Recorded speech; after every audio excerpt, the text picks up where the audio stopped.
I still remember the way she tossed the keys on the counter that night. "I'm going out," she said, casual, like it was no big deal. But I had heard the lies before, seen the messages, felt the distance growing between us. Her tone, her smirk. It all told me this wasn't just a night with friends.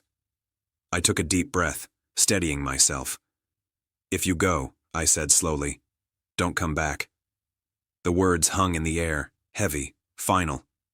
She laughed, nervous, incredulous, maybe even mocking. "What do you mean?" she asked. "I mean exactly that," I replied. "Go where you want, but don't come back here pretending nothing happened. I won't wait for someone who doesn't value me, or us."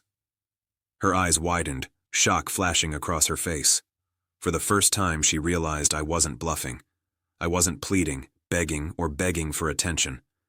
I had drawn a line. And I meant it. Hours later she left. The front door clicked behind her, and silence swallowed the apartment. I sat down, my heart pounding, but clearer than I had felt in months. For too long, I had tolerated excuses, small betrayals, and emotional absence. Tonight, that ended. The next morning, messages started trickling in, apologies, excuses, justifications. But I didn't respond. I wasn't angry. I wasn't seeking revenge. I was simply reclaiming control over my life. Days turned into a week.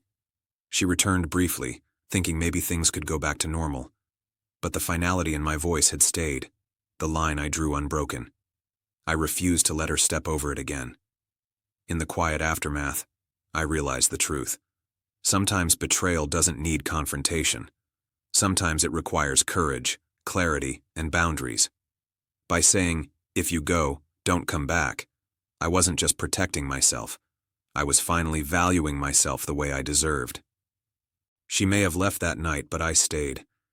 And in that staying, I found freedom, dignity, and the strength to rebuild a life on my own terms. Because sometimes the strongest response isn't anger or revenge. It's the courage to walk away while keeping your soul intact.